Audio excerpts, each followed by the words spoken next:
In a small village nestled beside the gentle curves of the Loire river, where morning mist often curled through the cobblestone streets like a sleepy dragon, there lived a boy named Lucien, who asked far too many questions, while other children would chase hoops and play hide-and-seek without a second thought. Lucien would often stop mid-game, a curious frown on his face.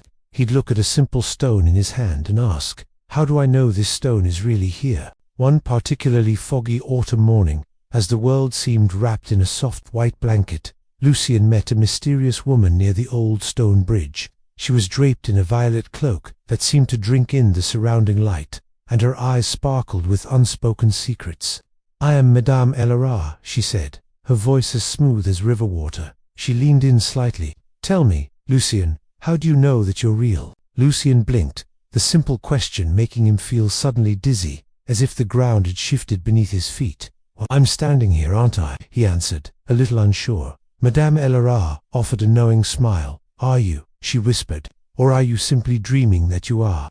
And with that, whoosh, the mist swirled around them, thick and disorienting. For a moment, Lucien couldn't tell where the fog ended and his own thoughts began. That night, Lucien couldn't sleep. Her question echoed in his mind. Asterisk, how do I know anything is real? Asterisk, he found his friend Pierre the next day, hoping for a simple answer. "You think too much," Pierre said, rolling his eyes with friendly exasperation. "Just look around, everything's real. The trees, the river, me." But Lucien couldn't shake the feeling. "But what if I'm only dreaming it all?" he whispered, his voice barely audible. Driven by this persistent doubt, Lucien wandered away from the village, following a narrow, forgotten path. It led him into a mysterious forest, unlike any he'd ever seen. Here, the trees had shimmering silver bark that reflected his own worried face back at him from every direction. Asterisk, ting, ting, asterisk, a small, clear bell chimed just ahead. Seated regally on a moss-covered stone was a sleek grey cat with captivating amber eyes. "You're late," the cat said, its voice surprisingly calm and human. Lucien gasped, taking a step back. You can talk." The cat blinked slowly. "I am Miro," it announced, "and I reflect only the truth. The question is, can you find yours?" Just as Miro spoke, the forest began to change. Everything started to shimmer and warp. The silver-barked trees stretched impossibly tall, then shrunk down to the size of saplings. The sky above flickered, shifting from a clear blue to a metallic silver and back again. Asterisk, tick-tock, tick-tock, asterisk. The sound of an invisible clock echoed through the woods, its rhythm unsteady and strange. "What's happening?" Lucien cried out, his heart pounding with a mix of fear and wonder. Miro remained perfectly composed. "Your world questions itself because you question it," the cat explained calmly. "Everything you see, everything you feel, could be doubted. It could all be an illusion." Just then, a wise old owl swooped down from a flickering branch, landing silently nearby. "Hoo-hoo," it hooted softly. "The boy doubts, therefore he suffers." Desperate, Lucien turned to them both. "But how do I know what's real? How can I be sure of anything?" Miro sat perfectly still, its amber eyes fixed on Lucien. "There is one thing you cannot doubt," the cat said enigmatically. "Find it." Lucien closed his eyes, trying to shut out the shifting, unreliable world. He thought about the village, the river, his friend Pierre, Madame Elara, the shimmering trees. He could doubt all of it. They could be characters in a dream. The forest could be a figment of his imagination. Everything felt uncertain, like shifting sand. Except for one thing. One solid fact remained. He was thinking. "I'm thinking." Lucien's eyes flew open. The realization hit him like a lightning bolt. "Right now, in this very moment, I'm thinking about all of this. I can't doubt that, because doubting is a form of thinking."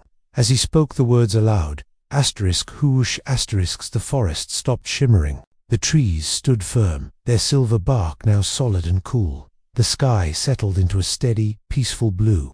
Miro, the cat, let out a soft, approving purr. "And if you are thinking ... double quotes," the cat prompted gently. Lucien's face broke into a triumphant grin. "Then I must exist," he exclaimed, jumping to his feet. "Something has to exist to do the thinking. I think, therefore I am."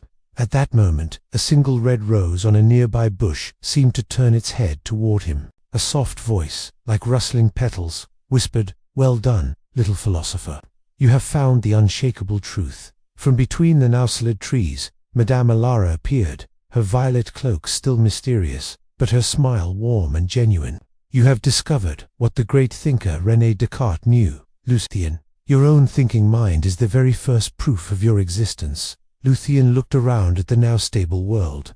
But what about everything else? How do I know the trees and the river are real? Ah, she smiled. Those are questions for another day. But for now, you know that you are real, because you think. Miro walked beside Lucien as they left the forest and headed back toward the village. Remember, the cat said softly, before vanishing back into the trees. I showed you only what you were ready to find within yourself. When Lucien returned, the village looked the same, yet entirely different. He saw it not as a given, but as a world he was experiencing. He understood now that his ability to think, to question, to wonder, that was his anchor, that was his proof of being alive. His friend Pierre was waiting by the bridge, his face etched with worry. I was starting to think maybe I'd imagined our friendship, Pierre confessed. Lucien laughed and gave him a hug. You've been thinking too, he said. That means you're real because you think, just like me. That evening, tucked in his bed, Lucien wrote in his journal, I think, therefore I am. My thoughts prove I exist. His mother came in to wish him good night. Did you find your answer today? She asked, kissing his forehead. Lucien smiled, a deep, peaceful feeling settling over him. The most important one, he replied. I think, therefore I am. And so, Lucien learned that thinking and questioning were not signs of confusion, but the very proof of life itself. The forest of mirrors remained just beyond the village, and Miro still walked its paths, reflecting truth to those brave enough to look. Remember, dear friends, Cogito, Ergo sum I think, therefore I am. In the very act of thinking and wondering, we find the undeniable proof of ourselves. Thank you so much for joining Lucien on his incredible journey tonight. If you enjoyed this philosophical fairy tale, don't forget to subscribe for more stories that make you wonder. And always remember, you think, therefore you are. Sweet dreams, all you curious minds.